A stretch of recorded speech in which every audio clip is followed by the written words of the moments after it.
Mongolia की कहानी सच पूछिए तो एक पहेली जैसी है।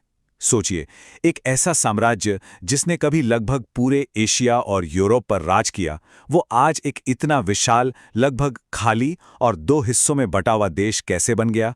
चलिए आज इसी गुत्थी को सुलझाते हैं।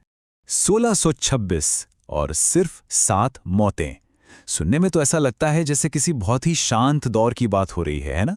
लेकिन क्या होगा अगर कोई कहे कि यही 7 मौतें दुनिया के सबसे बड़े साम्राज्य के बिखरने की वजह बनी?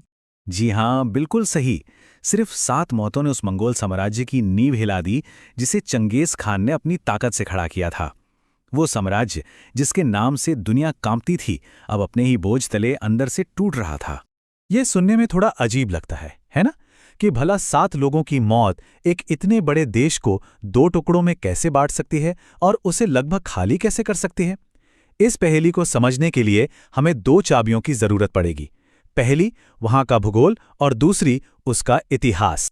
तो चलिए सबसे पहले इसके ज्योग्राफिकल कारणों को समझते हैं, क्योंकि मंगोलिया की किस्मत का एक बड़ा हिस्सा तो उसकी जमीन ने ही लिख दिया था। ये नंबर देखिए, 99.7%। ये मंगोलिया की उस जमीन का हिस्सा है जहां कोई नहीं रहता।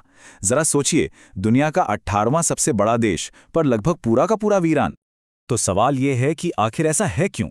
देखिए, इसका जवाब मंगोलिया की जमीन में ही है, जो इंसानों के रहने के लिए सच कहें तो ज्यादा मेहरबान नहीं है।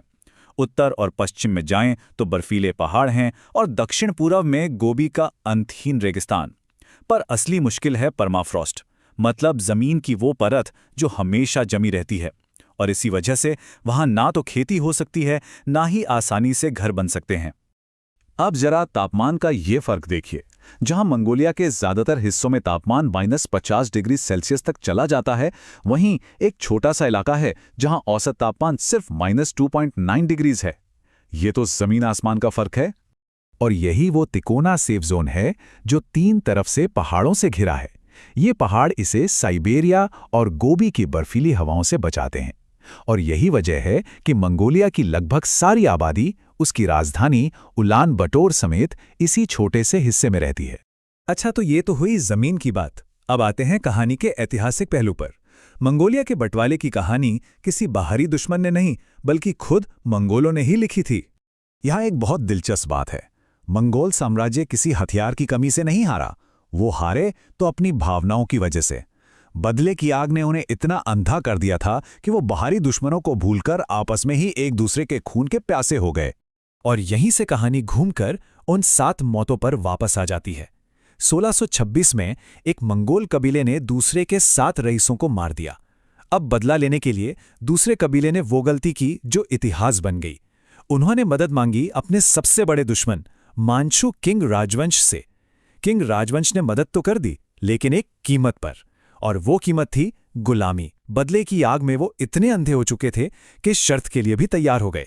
और बस यहीं से जन्म हुआ इनर मंगोलिया का, जो हमेशा हमेशा के लिए चीन का हिस्सा बन गया। लेकिन कहानी यहां खत्म नहीं हुई। इनर मंगोलिया तो हाथ से जा चुका था। अब बारी थी बचे हुए मंगोलिया, यानी आउटर मंगोलिया की। लगभग 50 साल बाद 1687 में मंगोलों ने फिर से वही गलती दोहराई। एक मंगोल कबीले ने दूसरे पर हमला किया, और जो हार गया वो मदद मांगने फिर से किंग राजवंश के पास पहुंच गया। लेकिन इस बार किंग राजवंश ने जो किया, उसने क्रूरता की सारी हदें पार कर दी। नतीजा, एक ऐसा भयानक युद्ध जिसमें मंगोलिया की 80% आबादी खत्म हो गई। इस घटना को इतिहास में 1687 के जुंगर नरसंहार के नाम से जाना जाता है। सोचिए, 10 लाख लोगों में से 8 लाख लोग मार दिए गए। ये मंगोल इतिहास का शायद सबसे काला अध्याय था। और इसके बाद किंग राजवंश ने पूरे मंगोलिया पर अपना कब्जा जमा लिया। और ये एक अजीब विरोधाभास है। एक तरफ जहां खून की नदियां बह रही थीं, वहीं दूसरी तरफ भारत से आया बौद्ध धर्म शांति और अहिंसा का संदेश दे रहा था। शायद सदियों की लड़ाई से थके हुए मंगोल अब शांति की तलाश में थे। अब कहानी में थोड़ा आगे बढ़ते हैं 20वीं सदी में, और देखते हैं कि कैसे सोवियत संघ के आने से मंगोलिया की कहानी में एक और बड़ा मोड़ आया। अब यहां 2 बिल्कुल अलग सोच आपस में टकरा रही थी। एक तरफ बौद्ध धर्म का प्रभाव था, जिससे मंगोलिया में हर 3 में से 1 आदमी भिक्षु बन रहा था और शादी नहीं कर रहा था। नतीजा, आबादी घट रही थी। दूसरी तरफ सोवियत संघ था, जिसे अपने उद्योगों के लिए मंगोलिया से ढेर सारे मजदूरों की जरूरत थी और उसके लिए आबादी का बढ़ना जरूरी था। तो सोवियत संघ ने क्या किया? उन्होंने मंगोलिया में एक कम्युनिस्ट सरकार बनाई और आबादी बढ़ाने के लिए एक जबरदस्त अभियान छेड़ दिया। ज्यादा बच्चे पैदा करना देशभक्ति बन गया। बड़े परिवारों को कैश और घर मिलने लगे, और तो और अगर कोई शादी नहीं करता था तो उस पर टैक्स लगता था। लेकिन इस योजना के रास्ते में बौद्ध धर्म एक बहुत बड़ी रुकावट था, तो सोवियत संघ ने इस रुकावट को बड़ी ही बेरहमी से हटा दिया। हजारों बौद्ध भिक्षुओं को मार डाला गया और 1000 से ज्यादा मठों को तबाह कर दिया गया ताकि उनकी आबादी बढ़ाने की योजना कामयाब हो सके। मंगोलिया 2 हिस्सों में तो बंट चुका था, लेकिन इस बंटवारे पर जो आखिरी पक्की मोहर लगी वो थी सेकेंड वर्ल्ड वॉर। 1945 के याल्टा सम्मेलन में अमेरिका को जापान के खिलाफ सोवियत संघ की मदद की सख्त जरूरत थी। स्टालिन मदद के लिए तैयार तो हो गया, लेकिन उसने एक बहुत बड़ी शर्त रख दी। शर्त ये थी कि आउटर मंगोलिया की यथास्थिति बनी रहेगी, मतलब वो एक आज़ाद देश ही रहेगा, चीन का हिस्सा कभी नहीं बनेगा। लेकिन स्टालिन ऐसा चाहता क्यों था? असल में इसके पीछे 2 बड़ी वजहें थीं। पहली, वो चीन और सोवियत संघ के बीच मंगोलिया को एक बफर जोन यानी एक न्यूट्रल दीवार की तरह इस्तेमाल करना चाहता था।